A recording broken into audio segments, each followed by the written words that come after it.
Hai, Assalamualaikum warahmatullahi wabarakatuh. Kenalin, nama aku Muhammad Zulfan Reva Maulana dari program studi S1 Informatika dari Universitas Muhammadiyah Banjarmasin.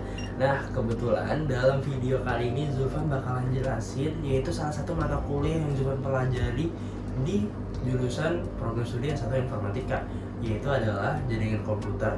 Zulfan bakal jelasin dalam pembelajaran Zulfan dalam satu semester ini, yaitu dari pertemuan pertama sampai ke pertemuan ke-15. Penasaran? Tonton sampai habis ya.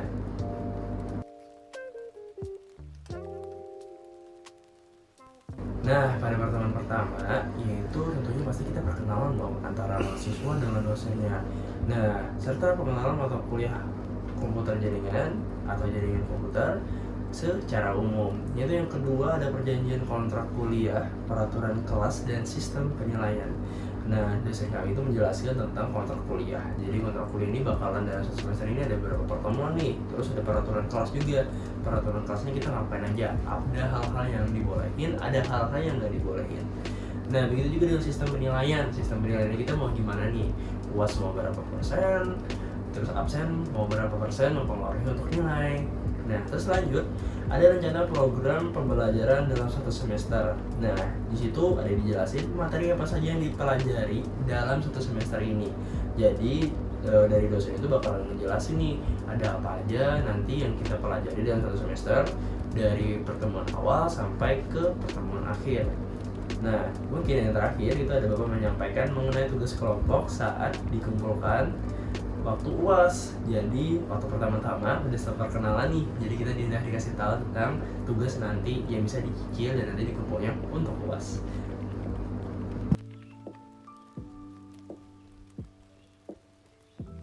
Nah, dalam pertemuan kedua ini Bapak ngejelasin jaringan komputer mulai mendasar, yaitu adalah prinsip dasar jaringan komputer. Nah, coba bacain dulu ya. Nah, jaringan komputer adalah sekelompok komputer yang dihubungkan satu dengan yang lainnya melalui media transmisi atau media komunikasi, sehingga dapat saling berbagi data, informasi program, penggunaan bersama perangkat keras seperti printer, hard disk, dan yang lainnya.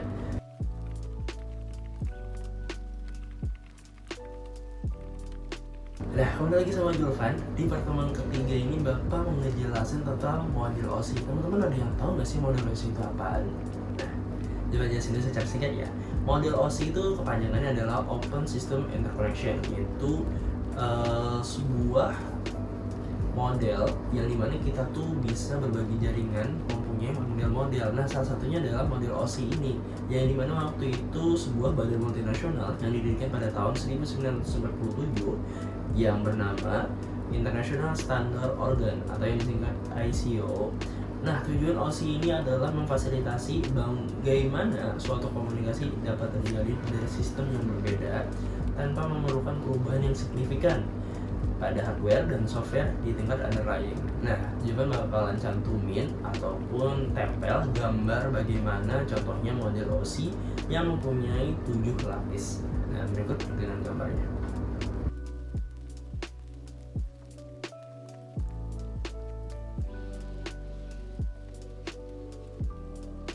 Nah, di pertemuan 4 ini melanjuti dari pertemuan yang ketiga tadi sebenarnya sama, cuman modelnya aja yang berbeda. Kalau tadi sebutannya adalah model OSI, yang ini adalah model TCP atau IP, yang dimana kalau yang model sebelumnya itu punya 7 lapisan. Nah, kalau di sini ada 5 lapisan.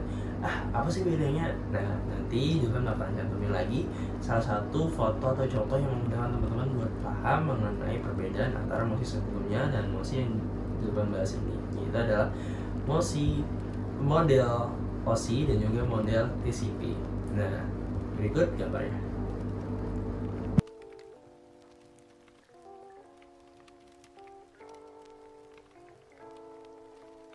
Nah, di pertemuan kelima ini Zulfan bakalan ngasih tahu tentang metode akses di jaringan komputer. Nah, pertama-tama ada namanya organisasi profesional terbesar di dunia yang telah menghasilkan beberapa standar untuk LAN. Itu adalah yang bernama IAA atau kepanjangannya adalah Institute of Electrical and Electronic Engineer. Nah, LAN itu ada yang tahu nggak sih LAN itu maksudnya apa? yaitu adalah Local Area Network, yang artinya, jangan bacain ya, sistem komunikasi yang membolehkan sejumlah device, alat, atau komputer yang terangkai untuk berkomunikasi langsung satu sama lainnya. Nah, di dalam LAN ini ada 3 macam arsitektur. Yang pertama adalah internet, jadi protokol komunikasi maksudnya, yang dimana adalah ketika kita pengen mengirim atau berbagi media, kita bakalan pengecekan dulu nih, kira-kira di komputer lain apakah bakalan ngirim juga hal yang sama atau enggak, soalnya nanti bakalan ketabrak antara media filenya. Dan beberapa juga dari metode akses yang lain, ada token ring dan juga banyak yang lainnya.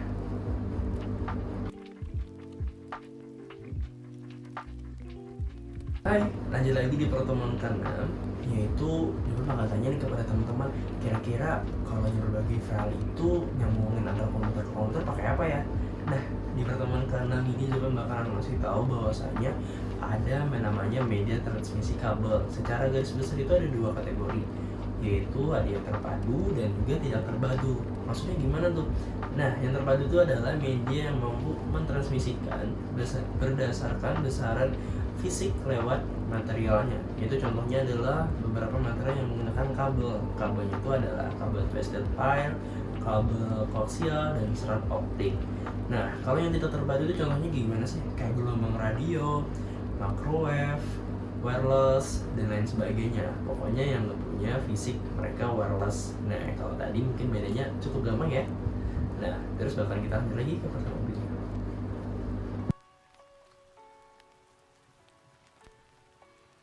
Nah, kalau yang kita tadi sudah lanjutin dari pertemuan 6 tadi terus ke pertemuan 7 ini kira-kira bahas apa sih? Nah, kita bakalan bahas transmisinya yang wirelessnya. Mungkin bakalan ada terbagi 3 range frekuensinya, yaitu kalau kita dari frekuensi microwave dengan range 2-40 GHz itu bagus untuk transmisi poinnya dengan digunakan komunikasi satelit.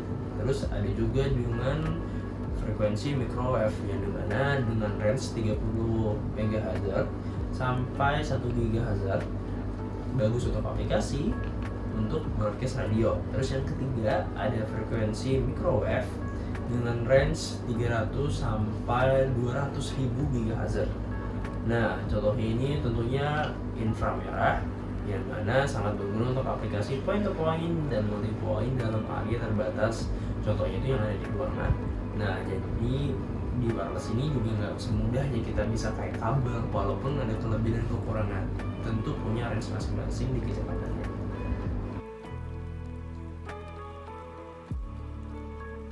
Nah, di pertemuan ke-8 ini kita bakalan dikasih bukan belajar lagi, tapi kita dikasih jadwal pengumpulan buat pengumpulan tugas untuk UTS, yaitu yang dimana telah dijelaskan dari pertemuan pertama, yaitu kita mengumpul salah satu review jurnal kita, tapi bukan review jurnal biasa, kita nge-review jurnal internasional yang membahas tentang jaringan komputer.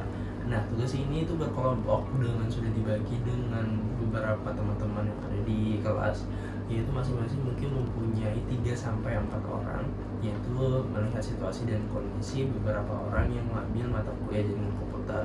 Nah, dikumpulnya dan juga dipresentasikan dalam bentuk PowerPoint, yang dimana batas deadline-nya pun juga sudah ditentukan waktu di pertemuan pertama.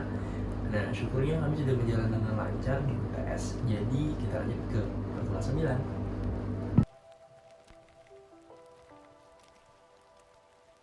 Nah, di pertemuan 9 ini teman-teman bakalan penasaran gak sih ya kita bakalan belajar apa setelah UTS pada pertemuan sebelumnya. Nah, di pertemuan selanjutnya ini kita bakalan mempelajari tentang IP address. Jadi mana Internet Protocol Address ini adalah sebuah entitas angka yang digunakan sebuah perangkat komputer agar saling berhubungan dalam jaringan internet. Ya, yang dimana kita pelajari pada sebelum UTS tadi ya, kita terhubung melalui kabel, tapi tanpa IP address kita nggak bisa, karena IP address adalah salah satu ibaratnya adalah sebagai penentu alamat jalannya mau kemana nih data ini mau ditransferkan. Nah, ada juga badan yang mengatur pemberian IP address dan DNS, yaitu yang bernama IANA. Internet Extended Number Authority. Pemberian IP address berdasarkan daerah masing-masing dengan Regional Internet Registers. Nah, pembagian IP address ini berdasarkan daerah. Tadi ada yang wilayah Amerika Utara dan Sub dan Afrika. Terus juga ada wilayah Asia Pasifik, terus ada wilayah Amerika Selatan dan Pusat dan Karibian. Terus juga ada wilayah Eropa dan Afrika Utara. Nah, masing-masing ini mempunyai organisasi di wilayahnya masing-masing. Nah, pada kesempatan kali ini di pertemuan 10, Jovan diajarkan tentang sistem operasi jaringan, yaitu tentang konfigurasi TCP atau IP.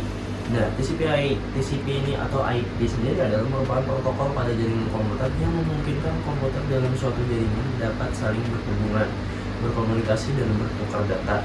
Nah, perumpamaan TCP atau IP seperti kurir dan paketnya. Kurir adalah TCP atau cara data dikirimkan, sedangkan paketnya adalah IP, alamat tujuan. Nah, pada pertemuan ke-11 ini Dufan dikasih tahu tentang pembelajaran implementasi jaringan, yaitu bagaimana kita perancangan LAN pada bangunan satu lantai. Nah, di mana kita tuh bisa ngedesain gimana nih kalau komputer ini dan komputer ini tersambung dalam satu lantai. Tapi nggak cukup dari satu lantai aja, tapi juga bakalan ngasih tahu tentang bagaimana kita mendesain di dua lantai. Apakah kita pakai wireless atau pakai kabel? Nah, ada beberapa hal yang perlu diperhatikan.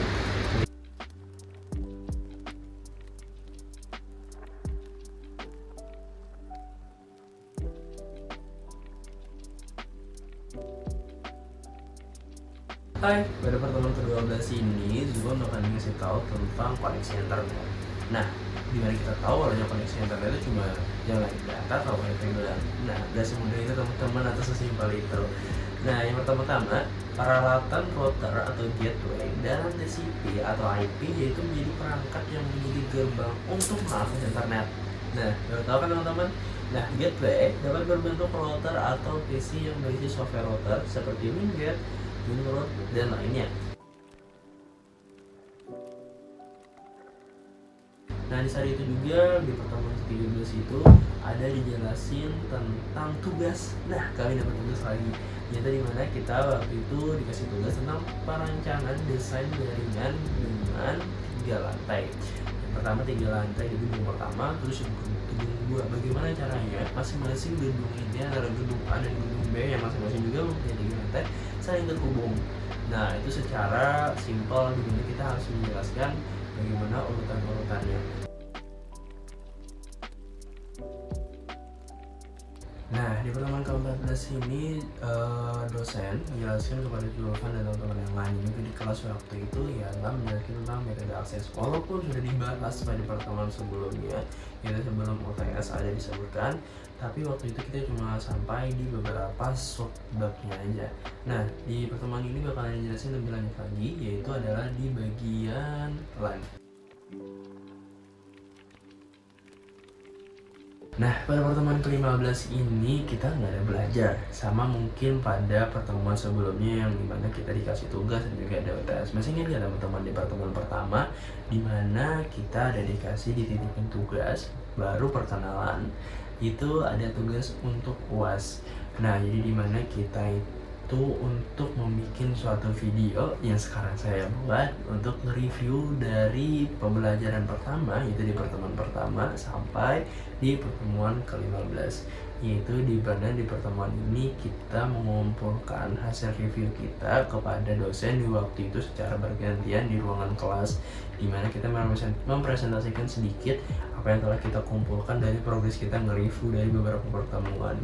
Nah, mungkin itu saja yang bisa Zulfan sampaikan kepada teman-teman. Mohon maaf jika pun ada salah kata dan terima kasih telah memperhatikan dari pertemuan awal sampai juga pertemuan ke-15 kali ini. Zulfan izin pamit dan terima kasih juga, dan Zulfan akhir kata mengucapkan terima kasih. Wassalamualaikum warahmatullahi wabarakatuh.